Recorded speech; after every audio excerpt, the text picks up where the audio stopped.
नमस्कार, मैं हूं राहुल सिंह शेखावत। भारत जोड़ो यात्रा खत्म हो गई है और उसके समापन के मौके पर श्रीनगर में एक रैली आयोजित की गई जिसमें विपक्षी नेताओं को न्योता दिया गया था। उन्होंने अपनी बात रखी और राहुल गांधी पर सबकी नजरें थी।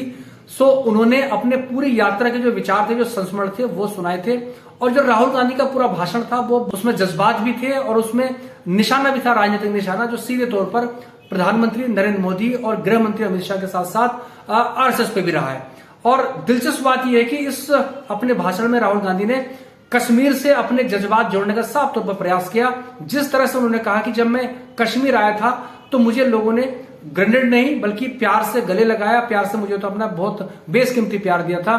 तो इस तरह से लोगों के अंतर मन को छूने की कोशिश राहुल गांधी ने की थी। तो उन्होंने एक बहुत ही मार्मिक अंदाज में कहा कि हमें देश में नफरत को खत्म करना है, मोहब्बत की जो दुकान है उसको सजाना है, लेकिन साथ ही साथ ही जो फोन कॉल्स हैं, फोन कॉल्स का मतलब है किसी की शहादत के बाद या किसी के मरने के बाद जो सूचनाएं मिलती हैं उस पर उन्होंने उसका जिक्र करके उन्होंने एक तरह से लोगों के अंतर मन को छूने का प्रयास किया है। क्योंकि आप जानते हैं कि कश्मीर आतंकवाद प्रभावित है, हजारों की तादाद में वहां के नौजवान या स्थानीय लोग मर चुके हैं। उसके अलावा जो हमारी सेना है, हमारे जो अर्धसैनिक बल हैं, वो भी तमाम मोटिवेटेड ऑपरेशंस में उन्होंने अपनी शहादत दी है। तो तमाम जो लोग हैं उनकी जो मौत है वो तमाम इन आतंकवादी घटनाओं में हुई है।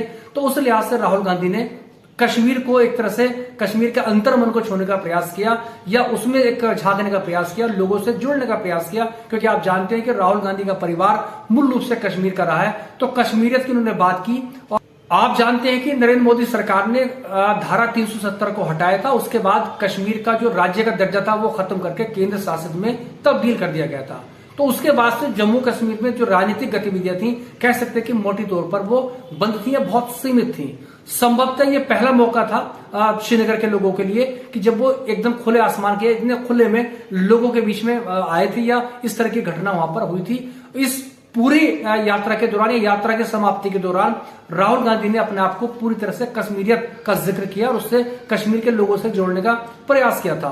क्योंकि आप जानते हैं कि वहां पे तमाम लोगों का एक उनका अपना भी दर्द है, आतंकवादी जो घटनाएं होती हैं और तो उसके दोनों पक्ष हैं, तो लोगों की अपनी भी समस्याएं रही हैं, तो उसको उन्होंने छूने का प्रयास किया था। और सीधे तौर पर निशान उन्होंने नरेंद्र मोदी और अमित शाह पे साधा था। उन्होंने कहा कि उनको हिंसा के दर्द का मालूम नहीं है क्योंकि उनके पास फोन कॉल नहीं आई है। फोन कॉल का मतलब यह है कि जो किसी की शहादत के बाद या किसी की मौत के बाद जो सूचना मिलती है तो वो एक तरह से एक झटके के समान होता है। और जिक्र उन्होंने अपना भी किया जब उनकी दादी यानी देश की पूर्व प्रधानमंत्री इंदिरा गांधी खत्म हुई थी तो उनको किस तरह से उनको स्कूल में उसकी खबर मिली थी। उसके बाद उनके अपने पिता राजीव गांधी जो वो भी प्रधानमंत्री रहे, उनकी मौत की जब वो कॉलेज में थे उन्होंने जिक्र किया तो उन्होंने अपने जज्बात लोगों से साझा करने की कोशिश की कि मुझे मालूम है कि वो जो फोन कॉल आती है वो उसका दर्द क्या होता है। और साथ ही साथ उन्होंने कहा कि मैं चाहता हूं कि ये फोन कॉल्स आनी बंद हो। मतलब ये कि एक भावनात्मक अंदाज में, जज्बाती अंदाज में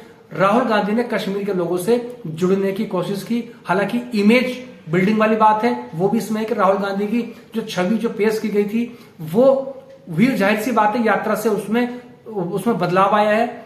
लेकिन राहुल गांधी का ये पूरा ट्रांसफॉर्मेशन है, ये एक राजनीतिक दृष्टि से देखें या सामाजिक दृष्टि से देखें, ये एक महत्वपूर्ण है। राहुल गांधी का जो पूरा भाषण है उसमें जज्बात हैं, उसमें लोगों का दर्द है। और उसके अलावा राजनीति की बात करें तो सीधे तौर पर आरएसएस, नरेंद्र मोदी और अमित शाह पे सीधा वो टारगेट हैमरिंग वो करते रहे हैं। लेकिन राहुल गांधी का ट्रांसफॉर्मेशन ये नया ट्रांसफॉर्मेशन है। खुद उन्होंने कहा था कि पुराना जो राहुल गांधी था वो मर चुका है, मैंने उसको मार दिया है। और ये जो राहुल गांधी है वो आपके सामने है। मैं लोगों को समझने की कोशिश कर रहा हूं, लोगों का जो जज्बात है वो जानने की कोशिश कर रहा हूं, जो देश की समस्या है उनको जानने के लिए मैं इस यात्रा के जरिए निकला हूं। तो इस पूरी यात्रा के समाप्ति के बाद श्रीनगर में जिस तरह से राहुल गांधी ने भाषण दिया वो कई मायनों में अपने आप में अलग था। हालांकि उनके भाषण के टुकड़े निकालकर जो सत्ताधारी जमात है उसका जो आईटी सेल है वो उनको लगातार प्रसारित करता रहा है। वो इस चीज के इंतजार में रहता रहा है कि कुछ वो गलती करें या कहीं थोड़ी सी गड़बड़ हो तो उसको काट के अपने सुविधा के हिसाब से, अपने नैरेटिव के हिसाब से चलाएं। तो कुल मिलाकर यह है कि भारत जोड़ो यात्रा की समाप्ति के बाद राहुल गांधी ने जो श्रीनगर की रैली में भाषण दिया है उससे साफ तौर पर एक नए राहुल गांधी दिखाई पड़ते हैं। मुद्दों को लेकर क्लियर है, मुद्दों को लेकर फोकस है। और जम्मू कश्मीर जो राज्य है वो बेसिकली बहुत संवेदनशील राज्य है, तो उनके अंदर भी एक विश्वास या भरोसा जगाने की उन्होंने कोशिश की है। कुल मिलाकर कह सकते हैं कि राहुल गांधी की भारत जोड़ो यात्रा राहुल गांधी के नए अवतार को राहुल गांधी को कुल मिलाकर कह सकते हैं कि भारत जोड़ो यात्रा राहुल गांधी को एक नए अवतार के तौर पर स्थापित करने में कामयाब रही है। यह राहुल गांधी का एक नया ट्रांसफॉर्मेशन है।